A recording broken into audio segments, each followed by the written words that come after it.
Here with reaction now, former New York City Mayor Rudy Giuliani. There's a lot of rumors about you these days. Attorney General, a lot of rumors, AG. Rumors and rumors. The agenda you outlined, he is absolutely going to do. He's committed to. Absolutely. Yeah. I spent wouldn't it be refreshing? 130 days on the road with him. We talked. Sometimes we were the only ones up at 1 o'clock in the morning because the kids would go to sleep. I love that. Yeah. Both he and I loved it because we were older than both of them. And they were all up there. The thing about Donald Trump that the American people will get to know, and I think he's going to become more and more popular, is he is exactly what he says he is. Mm-hmm. Sometimes that got him in trouble, as we know. But everything he promised, he believes in.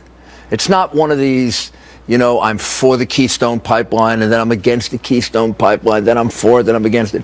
He's in favor of it. He's going to do it. He is dead set on renegotiating those trade agreements. You didn't mention the Iran agreement. Oh. He considers the Iran agreement the dumbest, stupidest. Did you see what the Iranian said? The Iranian said he has to keep it. No, he doesn't. No, he doesn't. The president never, ever submitted it to Congress, as he should have under Article 2, Section 2 of the United States Constitution.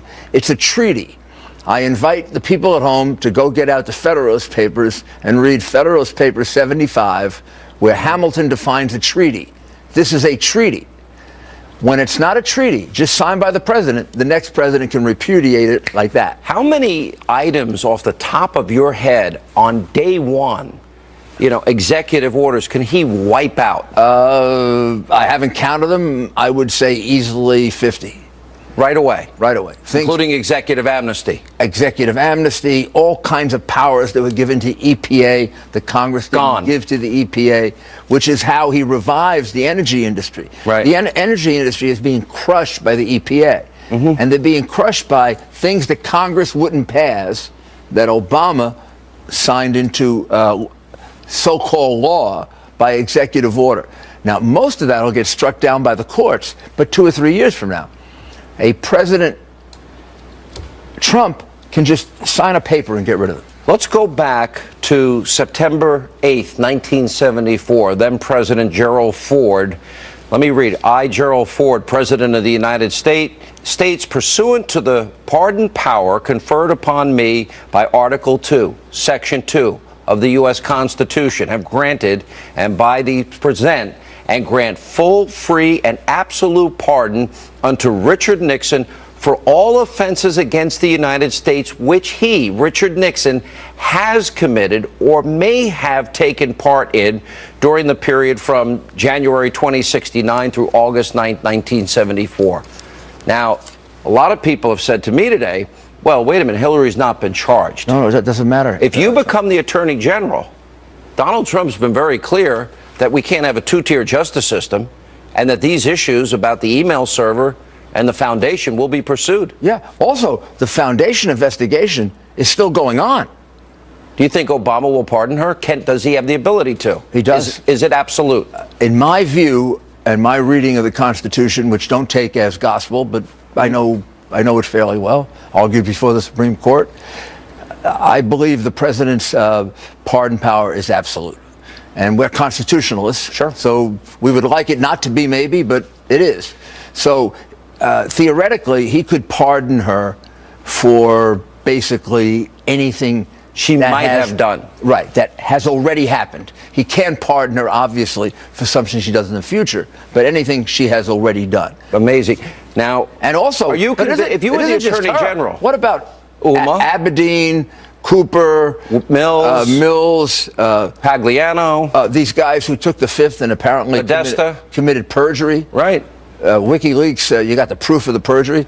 There's a whole group of them out there that the Justice Department, an honest Justice Department, would be pursuing.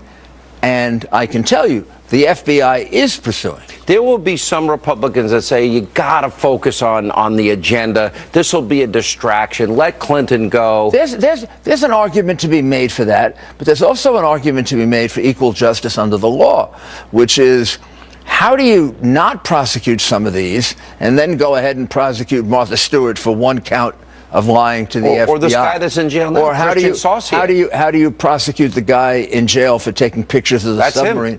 Yeah, 6 pictures. 6 pictures. I thought he sent it to his mom, right? No, he just had him in his phone. Yeah. He took him for himself in a submarine, and phones were allowed to be in the submarine. Yeah. And he's spending a year in jail right now. So how do you prosecute him, and then you don't prosecute this case, assuming it turns out to be as substantial as some of the FBI agents believe it is? I mean, remember, the investigation, and Comey was very careful. He came to the conclusion on the emails that she shouldn't be prosecuted. First of all, that's not his decision to make. It's the Justice Department's decision to make. So it was not really a definitive decision. Secondly, the Clinton Foundation investigation is an ongoing investigation, as far as I can tell, being carried out by the New York office of the FBI. That's going to sit on the desk of the next Attorney General. You were on the road, as you said, 130 plus days with Donald Trump during this campaign. You've been one of his closest friends and advisors. You went out and campaigned hard for him. Obviously, he will want you in his cabinet. Is there any particular position you want? Would you like to be the attorney? That's a discussion that Donald and I.